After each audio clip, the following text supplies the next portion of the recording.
Hello there. This is where the fun begins.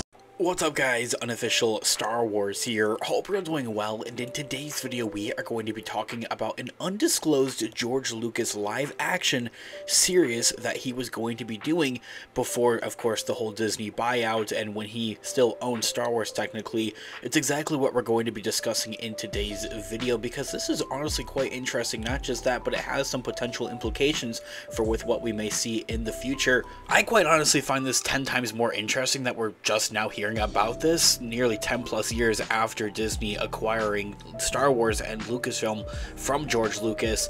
So what we might see with that in the future, we're gonna go ahead, we're gonna hop right on into it, kind of break it all down for you guys with everything that we know and everything that we'd be anticipating right now. Before we do though, however, grab that subscribe button if you haven't already, as we're discussing and covering all types of Star Wars related news, leaks, rumors, theories, and breakdowns here on the channel. So if you guys are into any of that, go ahead and grab that subscribe button today. Make sure you hit that notification bell as well to be notified for when we have new videos dropping here on the channel almost daily. There is a lot of Star Wars news and stuff going around. It can be a lot to keep track of. It's exactly why we are here. Not just to keep you guys updated with everything, but also break it down for you guys and get a better understanding. As always, I really appreciate all of the support. Okay, so in this video we are going to be taking a quick read from IndieWire.com, kind of as an overall garnering source, but there have been a couple of sources that have been talking about these last couple of days. As I mentioned in our prologue, guys, I find this kind of mind-blowing and boggling that this is something that's now just coming to surface, I suppose, online, especially 10 years plus after Disney having acquired Lucasfilm and Star Wars rights in 2012 from George Lucas. So that line of a little Easter egg from Star Wars Rebels, there always is a little bit of truth within the legends. Ahsoka once said in Star Wars Rebels, a little bit of an Easter egg, something to the fans to assuage them about how the pre-Disney takeover Star Wars stories told in decades worth of novels, comics, and video games in the expanded universe might still live on in the official canon. And it's something that we have been seeing creep into official canon slowly but surely these last couple of years, it feels like, especially with the Mandoverse, and it also applies a bit to the show Star Wars Underworld. George Lucas's ambitious but ultimately scrapped live-action TV series that he was developing in the years after Star Wars Episode 3, Revenge of the Sith, hitting theaters all the way back in 2005. Little bits of information have leaked about the show over the years here and there, and one thing was certain. Per its title, it was set in the underworld of a galaxy far, far away, among its scoundrels and smugglers, bounty hunters, and assorted of other criminals and everything in between. But now, most recently, Rick McLaren, the producer best associated with the Star Wars prequels, who oversaw the production of those films over at Lucasfilm, with George Lucas himself as well directing, is opening up a bit of more of what happened to that series and what it would have represented and actually had fully entailed.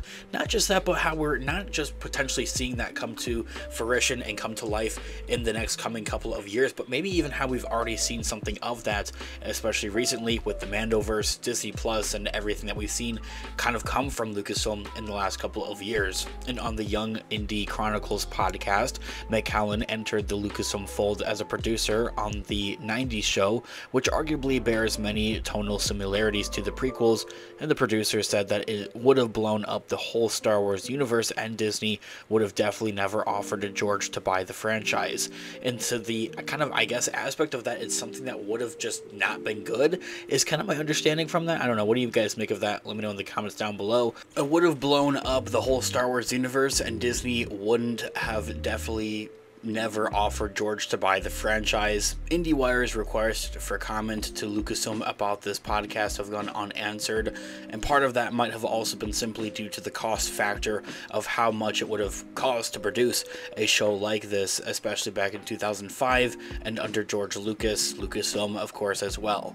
He said on the podcast that they couldn't figure out how to do each episode for less than $40 million each, and if we know anything, the cost concise of Disney isn't willing to invest too much more into the shows that go over budget, just looking at The Acolyte or maybe Obi-Wan Kenobi. The problem was that each episode was bigger than the films, he said, so that the lowest I could get it down to with each installment, each episode that existed then was 40 million on an episode. I mean, that quote right there, that's assuming that each episode would have been around an hour long, but on the scale of with like what those movies were at the same time. To that extent, and I guess for comparison, that's a lot more than it cost to produce an episode. Let's say The Mandalorian, for example, that cost a lot more to produce something like this. What George Lucas's idea was 40 million on an episode is much more than with what Disney currently spends now on a Mandalorian episode, for example. Mick Holland, the producer, also said that these were dark, they were sexy, they were violent,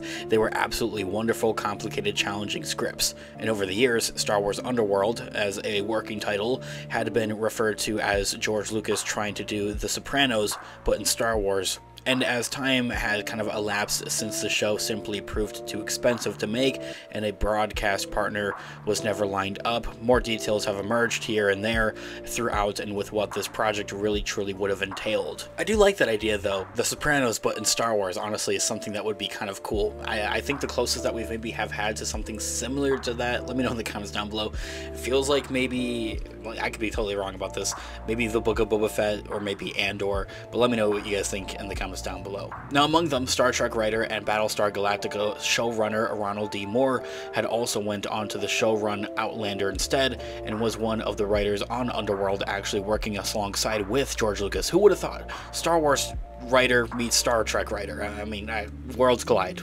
That in itself is something else I think would have been next generational and something that would have made it so much better, but something that we have seen, like J.J. Abrams working on The Force Awakens and on the sequel trilogy, so it's not something that would make or break it, but it's honestly something I feel like that's a bit unheard of. Anyway, let me know what you guys all think in the comments down below. Thanks so much for watching today's video. Of course, this has been an unofficial Star Wars. Let me know all of your thoughts and opinions in the comments down below. Different theories as well. I'm all ears. Let's discuss. I love to hear what you guys are all thinking. Also, leave a like on the video as it really does help out the channel. I really appreciate it. Make sure you also check out our merch shop. Use our codes Ahsoka in all caps to get some cash off of your orders. I also have some Amazon affiliate links in the description down below, so if you're looking to buy something from Amazon, whether it's a gift or something for yourself, check out our available links in the description down below. It helps out the channel at no additional cost of yourself and really means a lot. I'll continue to keep those links updated, so they're always changing, so make sure you check them out for what new products we may have available. With whatever way you decide to support the channel, whether it's simply watching today's video or even purchasing a product, it means the absolute world to me. So thank you guys so much. I'll catch you guys in the next one. Have a great one. May the Force be with you as always. Peace out. Goodbye, old friend. May the Force be with you.